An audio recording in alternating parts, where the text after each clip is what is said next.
Hi everyone, this is Nollywho. Nollywho is a production of Clout Africa, and it is a show that focuses on the contributions of Africans and Africans in the diaspora to film and television on the continent. This week we have our resident critic Frank. Hi guys. And me, Edwin Okolo, discussing issues. So we want to make things a little serious this week because there was a trailer for a film that came out not a trailer, a poster actually, for a film that came out a couple of days. This film has Annie Dibia making her comeback. Oh, okay. It has AY making his comeback, and it has Alex Ekubo, among other people. And the film is called Almajiri. And apparently, according to the caption on Instagram, Almajiri is going to change things. It's a serious film about serious topics that are happening in the North, blah, blah, blah. And as somebody who grew up in the North, I'm thinking these people did zero research on Almajiri. Otherwise, they would not be making a film about Almajiri. But then again, it has become trendy in Nollywood to tackle social issues. So I'm not exactly surprised. Frank, are you tired of... So at the end of the day, I think it's just a research thing, really. So first and foremost, I was going to say that from the way you even introduced, I could tell you were not having it. I think I sent it to you. Yeah. Yeah, and I'm just like, yeah. To be very honest, maybe this is me undermining people's efforts, but I looked at that project and saw a few names, and I'm like,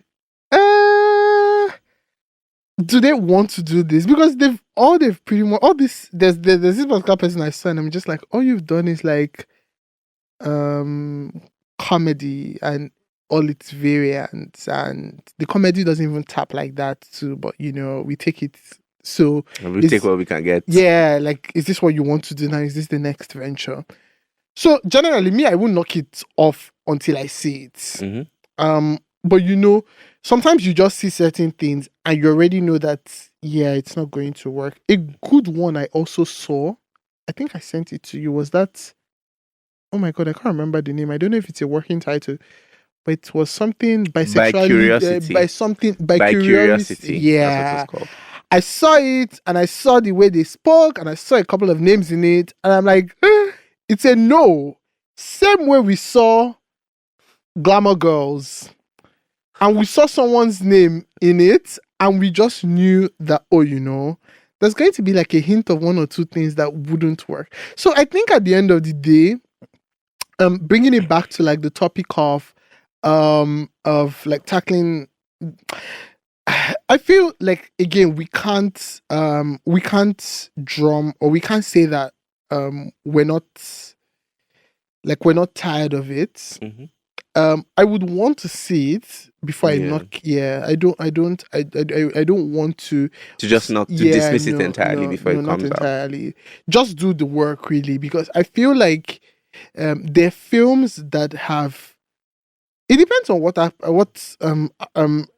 where you're coming from with it. Is it? Do you want to sensitize people?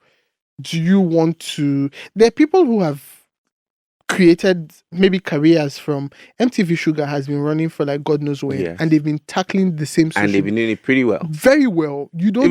Of course there are some lapses and places. Generally, it's very good. It has been a very good tool for social awareness. Exactly.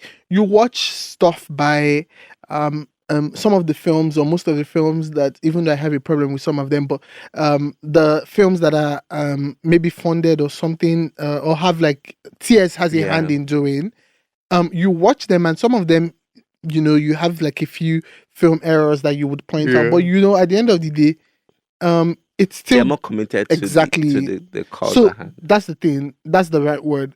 Is this project committed to the cause, or is it everybody's doing this, let's do this? Mm-hmm. I noticed in the caption we saw, like, it just, they wanted, I got the vibe that it was, let's do something serious, because they, like, the way it kept, and which is why, like, I had to point out the fact that, this person has been doing comedy for the Yes. longest time, because it just seemed like, oh yes, let's do, and I know we talk about comedy a lot, and we're like, oh, we need more than comedy. But if comedy is your chosen thing, Field, then let it be a field. Keep it. Just do good ones, okay? Not this whole, oh, I want to do something serious, because, very subtly, oh, serious, we're doing something serious, serious. I'm just like, yeah, okay. It's so part of the reason why we're even having this discussion about social issues in Nollywood is because in 2020, there was Oloture, which has continued to generate controversy even till today. Tobore Ovorie, the journalist who wrote the original story from which Oloture was loosely adapted, has come out and said that she wasn't really consulted in the making of the film, and that the film exploits her personal journey and her personal pain to find its emotional core. And Oloture is one of the better films in the last 10 years that has been made around a social issue that does a good job of exploring that social issue, because and who can forget Michael Faraday's what's it, real Nigerian Prince, which it was such a questionable, because Nigerian Prince supposedly gives an unbiased view about fraud and the social issue of fraud, but every Nigerian who watched it was like, why? It was a letdown. Why? Why, Michael Faraday? You know better. So we it's not as if we have like a good track record over the last decade of films that have been overtly socially that have had overt social themes and have been executed well. We've not had that kind of luck with those films, and Oloture is just like an extra icing on a whole series of films. There's even like this guy's film. Who's that? Aki Omotosho, I think. Remind me of the name. The film with the Egoboyo produced. The Ghost and the House of Truth. That was. It was like, I see what you're trying to do. You're trying to talk about mental illness and talk about mental health, but it's just like, yeah, no, this didn't work. Did the Ghost and House of Truth? No, that was not Ghost and House. No, it wasn't Ghost and House of Truth. It was what's the name of this film? Can't remember. Egoboy was the producer on this thing. I'm trying to. I remember that I think Ghost and House of Truth was this guy. It was Ghost and House of Truth was the police. Wasn't that one. I can't remember the name of the film. I'm sure it will come towards like before the end of the episode, but yeah, I get it. So it's like, and this film was supposed to be like, it was touted as an experimental film because nobody really spoke in the film. It was just emotions and feelings projected. And it was supposed to cover about loneliness and isolation and mental illness, and it just didn't work. At least for me, it didn't work. And so this is like, so it feels like with each year, there's partly the desire to enter for international film festivals and eventually, vie for the Oscars and for the Cannes Film Festival. So, and it's a lot easier if you're an African filmmaker to be taken seriously in those circles if your film is a heart-wrenching drama about some social issue. And we understand that. We appreciate that. Yeah, it's tough out there for a filmmaker trying to break into the international market. But this is not how you do it. Almajiri is not how you do it. I haven't even seen the film, and I know that I'm making a bit of a projection here, but I'd much rather be on the pessimistic side and then have you disprove me. The same way I was disproven with Emo Ghetto, I was like, okay, we thought it wouldn't work, but it worked excellently. I'd much rather be on the pessimistic side than be on the optimistic. On the optimistic side, and then ask other people to go and see the film and be severely, sorely disappointed. So I'm.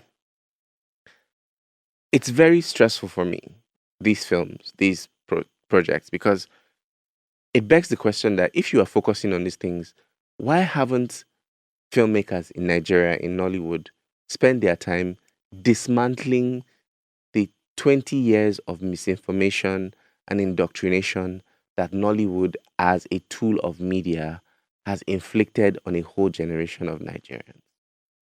That's very hard to answer, to be very honest, and I really don't have the right answers to it. I think that this is where you have and again, I for some very weird reason I feel like this sort of even comes back to how we said the last time how you look at the highest grossing films and you see comedy. Yes. Yes, because that's like our stint and fast project. I was reading, I can't remember what I was trying to find, but I read that Sugar Rush was done in 14 days. Whoa. Yes, I saw it on a news website. That may be wrong. I may be wrong, but I saw 14 days. Mm-hmm. And I was just, I mean, I've never worked like on a film project Yes. before, so I don't know if How that's it a lot. works, yeah. If that's a lot of time, but I know there are projects that have actually spanned like Months, maybe yeah. longer than that. Yeah. So I mean, not to like make it sound like the fact that they worked on 14 for 14 days is why it turned out. But I feel like we're just really fans of really big projects, or Yeah. sorry, fast projects.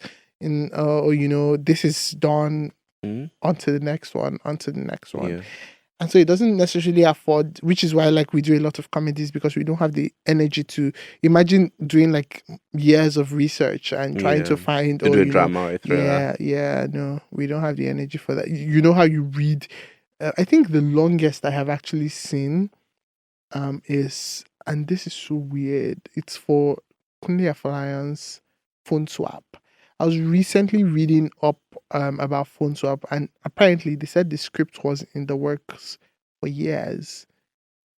And I mean, it's a good film. It's one of my favorite films, favorite Nollywood films. But I don't know, for some very weird reason, I found it weird that it was there for a very long time. That long. Yeah. So imagine doing a drama or a trailer and people just want to be done with it. Yeah, I don't know. So even my friend who's a screenwriter says that, a few times people call her to write like a script for a project, and she writes, and literally that same year, like almost immediately, they've edited. Next thing, you are seeing posters for the film. So I don't know if it's probably like we just would like our normal easy breezy. Even with the easy breezy ones, sometimes you watch films and you just see from the like, this character wasn't properly researched. Yeah. Because you would expect a lot more from this. Yeah, that happened with Oloture. Yeah. But I don't know. I feel like, if anything else, there are two specific areas that Nollywood, if they're going to tackle social issues and challenging social stereotypes, that they can no longer ignore. And those themes are religion and sex work. We believe, in part, because of Nollywood. For example, the legacy of Helen Ukpabio. She is a pastor who started a film studio in the late 90s, early 2000s. And she, in the space of 5 years, was able to normalize the idea that children could be witches. And till today, in Cross River State, in Akwa Ibom State, in River State, children are burned alive because they assume that because a child is mentally ill, or a child shows signs of autism, or a child is quiet, or a child is rambunctious, that they have a witch spirit in them, and they are beaten, they are thrown out of their homes, sometimes they are burned alive. And this is all because of Nollywood. Like, this is part of the legacy of Nollywood. So what are we doing as a film industry to counteract that? Like, a lot of the filmmakers we have now are supposedly removed from that genre and that class of Nollywood filmmakers. But we're not doing anything to actually tackle all of those stereotypes and all of that negativity. The idea that, barrenness is something that is probably a curse, or you have witchcraft, or all of those things, they still exist today because, of course, they existed before Nollywood, but Nollywood popularized them. Nollywood wanted that, wanted that church money. Yeah. And they popularized what these pastors were preaching to gain access to that church money. And now that they've done all of that, it needs to be undone. And the only people who can undo it is Nollywood. Like At the end of the day. So at what point are they going to take responsibility for that? Also, sex work, prostitution, ashewo, the fact that people call anybody that carries an iPhone a prostitute is in part because Nollywood made that a normal thing, that a girl, Blackberry babes. like if a girl is not married and she has a big phone, she's a prostitute. There are whole films, Blackberry Babes, Beyonce versus Rihanna, all of them. There are a lot of them. iPhone Babes. All of these films, we laugh about them, but they did help to shape the psyche. Society. Yeah, I agree. And you know, while you were saying this, I think that it also dawned on me that some of these stereotypes are actually still sort of elements for active, yes. Yeah, like elements for their productions. Mm-hmm. And so I don't know if they're necessarily interested in changing it because it sort of helps the narrative. I was watching, and I know, you know, if my mother sees this, she would actually maybe comment on it. But I know I was watching Rattlesnake, and Rattlesnake living in bondage because it's in some type of way explores or goes through like the whole cultism supernatural power thing, and then there's also the inclusion of Christianity into it. And I'm like, okay, you know what, do these powers, like, would they have like any superiority over, like, yes, I was expecting to see, but at the end of the day, you know, Christianity obviously. So yeah, like some of these stereotypes are just, it's still very useful for their productions today.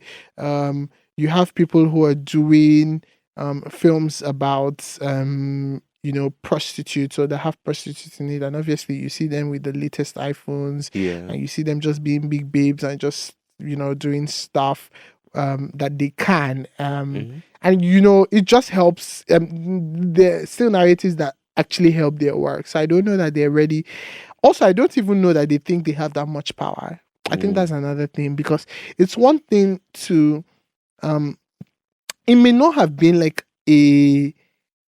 something they were interested, or something they knew they were doing, but they actually sort of changed the narrative.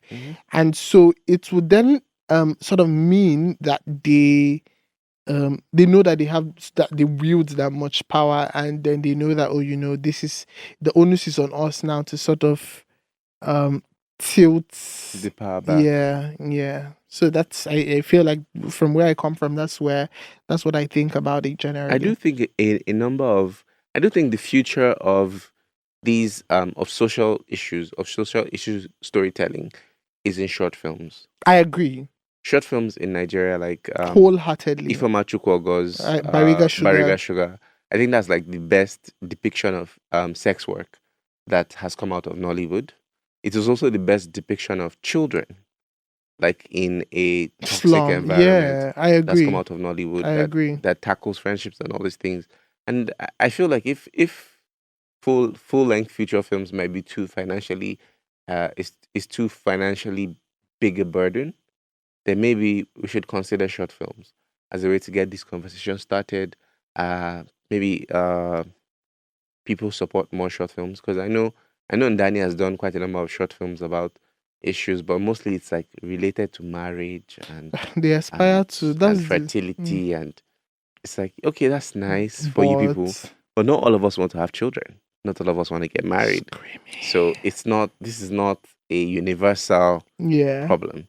But yeah, it's interesting. I think that it's an important conversation we need to have, that Nollywood needs to reckon with its own power as an industry and reckon with the consequences of its choices.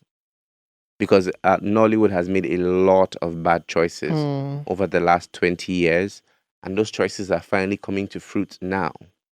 And I don't think that this Generation Z, is going to be as forgiving of their flaws as previous generations. Because when we were growing up, it was much cheaper to watch a Nollywood film from your video club than it was to watch right now. a Hollywood film. Oh, okay. But now yes, it is literally the same price. Yeah. It costs even less because when I get on Netflix, I pay 5,000 naira to get access to hundreds and hundreds of films, And you're Gucci. including Nollywood films. So I don't have to pressure. I'm not pressured to go to cinema or just endure the poor stereotyping or the bad storylines in those films because I want to watch something. Yeah. So I don't know. Final thoughts. What do you think? What do you think Nollywood needs to do about its legacy and its history and its flawed relationship with social issue storytelling? So first and foremost, I think research. I think it draws me back to something you said earlier, where you talked about short films. Ifeoma's film, I was randomly just going to put it out there that we would like to actually talk to her if the opportunity came up. Oh my god, yeah, we can do like a live thing, Zoom or Zoom live, thing. Yeah, it would be great to talk to her about it. But short films generally are the future of that form of storytelling, because I know that I have seen very brilliant short films. My friend Halima did a short film.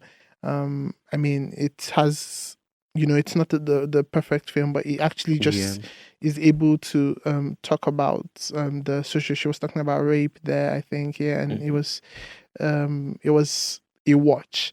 And I feel like I've seen like similar short films that do a lot of interesting do a lot of interesting LGBT things later with, exactly, with social queer stories, disability. Yeah, I think the problem now would maybe be tilting towards the line of revenue for those films, because But if I found a way to do both, tell a queer good short story and monetize it. So Ife also had, I like to think Ife had like funding too as well. Okay, to do the actual film itself. Yeah. So this would, because using an example of that person that we, the producer who was working, or the director who was working on the Almajiri story, he's working on a serious issue. Yeah. But he wants to make money as well, and that it comes back to it that a lot of our filmmaking is, I mean, I don't fault them for it, but a lot of our filmmaking is geared towards revenue generation. Yes. Use an example, 93 Days, they talked about the Ebola thing. It was just literally doing or reenacting what happened during the Ebola time. And Bolanle Austin Peters, I'm guessing, lost money on that because the cinema release vis-a-vis the budget was just like red, negative, and all of that. So it's now a thing of, how do we profit from the short films? So I would advise, proper research. I think research does. See, if you do a film and it's, especially because these stories this is not one of those stories that people would then start arguing, did this thing happen? These are people's realities. Yeah. So you're doing this story, you're appealing to people who have experienced this, you're appealing to a whole lot of people. And so I feel like the first thing you would need to do is take their stories more seriously. Because, take their stories more seriously. Finish the work to a T. If you know you're not committed to it, that's fine. Do like something, like you would normally do. But if you're going to do that, the least you would actually do is have their stories done the right way. And then if it's going to be a feature, I feel like we would watch a good feature length film that talks about a social issue, so far it's done properly. That won't be a problem. The only problem is if you now do higi haga and woo to the point, and then it's just like a hot mess at the end of the day. Okay. Thank you so much, Frank, for, just like shedding light on this. Thanks, Edwin. This has been Nollywho, a production of Clout Africa, where we discuss the contributions of Africans on the continent and Africans in the diaspora to film and television production. If you like this episode, please like and subscribe. The buttons are down here. And from me, it's goodbye. And from Frank, bye, guys. Peace.